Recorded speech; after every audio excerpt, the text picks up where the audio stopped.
les envoyés de Dieu dans le monde entier et tous les temps. Les peuples de la terre jamais n'ont été nécessiteux de lumière spirituelle. Pour sûr, je vous dis que ce peuple n'est pas le seul à avoir eu des prophètes et des envoyés. J'ai envoyé des émissaires à tous les peuples pour les réveiller. Par la lumière et la vérité de leur doctrine, ainsi que par la ressemblance avec ce que je vous ai révélé, vous pourrez juger leurs paroles. Les uns arrivèrent avant la venue du Messie, les autres après ma présence en tant qu'hommes, mais tous ont été les porteurs d'un message spirituel à l'intention des hommes. Ces doctrines, à l'instar de la mienne, ont souffert de profanation, parce que, lorsque l'on n'en a pas altéré son essence, on les a mutilées ou cachées aux hommes affamés de vérité. Une seule vérité et une seule morale ont été révélées aux hommes par le biais d'envoyés, de prophètes et de serviteurs. Pourquoi les peuples nourrissent-ils des concepts différents à propos de la vérité, de la morale et de la vie? Cette vérité, faussée par l'humanité au fil des temps, sera rétablie et sa lumière resplendira avec une telle force qu'elle paraîtra comme quelque chose de nouveau aux hommes, bien qu'étant la même lumière qui toujours a illuminé le chemin de l'évolution aux enfants de ma divinité. Nombreux sont ceux qui sont morts, pour dire la vérité, nombreux sont également ceux qui ont été tourmentés pour ne pas vouloir taire la voix qui parlait en eux. N'imaginez pas que le ciel a seulement envoyé ceux qui vous ont parlé d'esprit, d'amour et de morale. Non. Il a aussi envoyé ceux qui vous ont offert de bons fruits à la science, ces connaissances qui éclairent la vie des hommes, qui allègent leurs charges, soulagent leurs peines. Tous ceux-là ont été mes envoyés. Il en existe également d'autres qui, sans apporter de doctrine de morale spirituelle ni de révélation scientifique, sont les porteurs du message, qui enseignent à sentir et admirer les beautés de la création. Ils sont mes messagers chargés d'apporter délectation et baume au cœur de ceux qui pleurent. Eux tous ont bu l'amertume en se rendant compte de l'incompréhension d'un monde aveugle à la vérité, et d'une humanité insensible à la beauté et la bonté.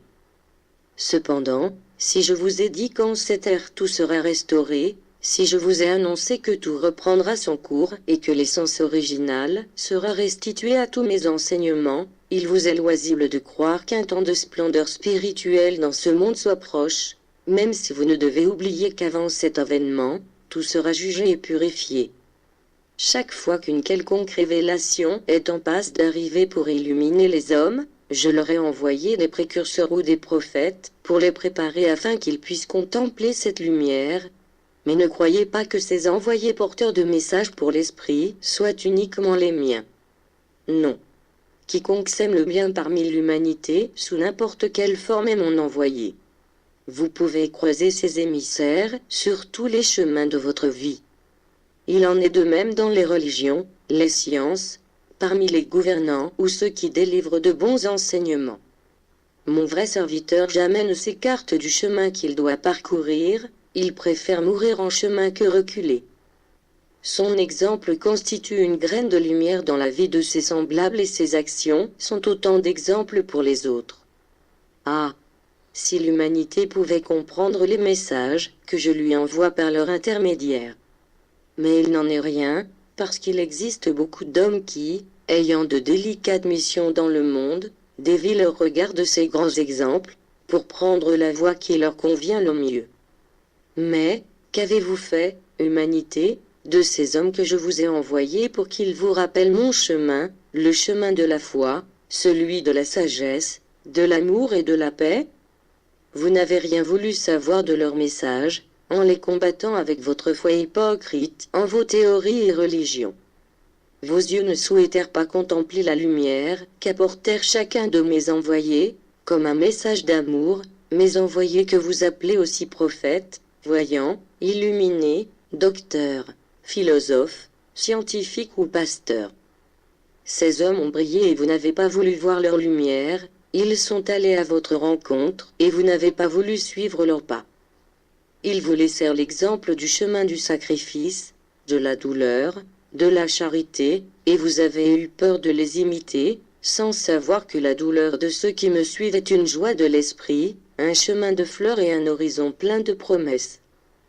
Ils ne vinrent pas pour aspirer l'arôme des fleurs de la terre, ni d'ailleurs se griser des plaisirs fugaces du monde, parce que l'aspiration de leur esprit n'était déjà plus dirigée vers l'impur, sinon en direction de ce qui est élevé.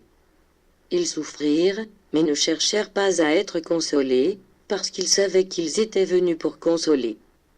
Et ils n'attendaient rien du monde parce qu'ils attendaient, après la lutte, le bonheur de contempler les esprits ressuscités à la foi et à la vie et tous ceux qui étaient morts pour la vérité. Qui sont ces êtres dont je vous parle? Je vous dis qu'il s'agit de tous ceux qui vous ont apporté des messages de lumière, d'amour, d'espoir, de santé, de foi et de salut. Peu importe leur nom, le chemin sur lequel vous les avez vus apparaître, ou le titre qu'ils ont montré sur la terre.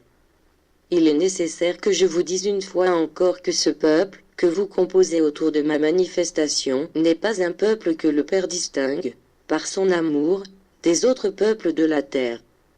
Si le Seigneur a posé son regard sur lui, c'est parce qu'il l'a formé avec des esprits qui ont été dans le monde chaque fois qu'est descendue une nouvelle révélation divine. Ils sont enfants spirituels de ce peuple d'Israël, un peuple de prophètes, d'envoyés, de voyants et de patriarches. Qui de mieux qualifié que pourrait me recevoir en cette époque, comprendre la nouvelle forme de ma manifestation et témoigner de l'accomplissement de mes promesses? Je suis descendu au cœur du peuple Israël, en établissant le plus grand nombre dans cette nation, les autres étant dispersés dans toutes les nations, envoyés par moi, et avec eux, je me communique spirituellement. Ceux-ci sont mes élus, ceux qui me sont restés fidèles. Leur cœur n'a pas été contaminé, et leur esprit peut percevoir mes inspirations. Par leur intermédiaire je lègue, au monde, une fortune de sagesse. Mes enfants bien-aimés, qui êtes venus en petit nombre, en vérité je vous le dis, mon regard perspicace découvre mes élus partout, lesquels sentent, en leur esprit, qu'est déjà arrivé le temps de ma présence. Eux n'ont pas écouté ma parole comme vous, mais, en leur esprit, ils entendent une voix qui leur dit que je suis de nouveau, parmi l'humanité, que je suis venu spirituellement au-dessus du nuage. Aux uns je leur considérais de me regarder avec les yeux de leur esprit, par le pressentiment pour d'autres, et à ceux qui restent, je leur fais sentir très fort mon amour, pour qu'ils sentent la présence de mon esprit. Très rapidement se lèveront les intuitifs, les inspirés, ceux à l'esprit sensible, rendent un témoignage, devant les nations, de ce qu'ils voient avec l'esprit, ce qu'ils sentent, écoutent et reçoivent. Je vous dis, une fois de plus, que mon peuple ne se réduit pas au nombre de ceux qui m'ont écouté par le biais de ses porte-paroles, si ce n'est que j'ai envoyé mes serviteurs en divers points de la terre pour préparer les chemins et nettoyer les champs, dans lesquels, plus tard, devront arriver les semeurs. Je les fortifie et les bénis, parce que leur labeur est lourd et leur chemin hérissé d'épines. La moquerie, l'outrage, la calomnie et l'impiété les suivent partout, mais eux, intuitifs et inspirés, savent que je les ai envoyés et sont disposés à parvenir au bout du chemin en accomplissement de leur mission. Je vous invite à pénétrer dans mon royaume. Je lance un appel à tous les peuples de la terre, sans distinction aucune, mais je sais que tous ne m'écouteront pas. L'humanité a éteint sa lampe et marche dans les ténèbres, mais là où s'observe la confusion, surgira un de mes illuminés qui fera la lumière autour de lui, un gardien spirituel qui veille et attend mon signal pour donner la voix d'alerte qui réveille et émeut. Laissez l'amour de ces envoyés être la semence fructueuse en votre cœur.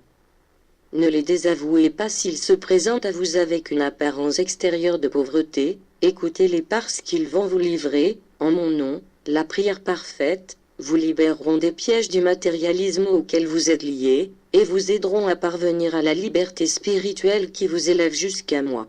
S'il devait apparaître un homme qui prétend être le Christ réincarné, ne le croyez pas, parce qu'en vous annonçant que je reviendrai, je vous ai laissé entendre que ce serait en esprit. Si quelqu'un vous disait « Je suis l'envoyé de Dieu », méfiez-vous de lui, parce que les vrais émissaires ne se vantent pas, ni ne claironnent la mission que je leur assigne. Ils fournissent uniquement des preuves par leurs actions. correspond-il aux hommes de dire que l'arbre serait reconnu pour ses fruits?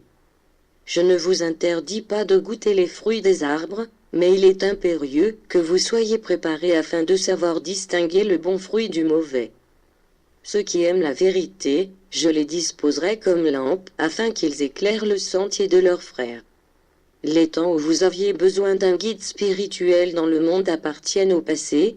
Désormais, quiconque pénètre ce sentier n'aura d'autre chemin que celui de ma loi, ni d'autre guide que sa propre conscience. Ce n'est pas pour cela qu'il cessera d'y avoir des hommes et des femmes de grande lumière et de grande force pour aider les multitudes, par leur exemple et leur inspiration. S'il en était autrement, je vous aurais déjà envoyé sur terre des esprits, comme Moïse ou Élie, pour vous tracer le chemin et vous rappeler la loi, en chacun de vos pas.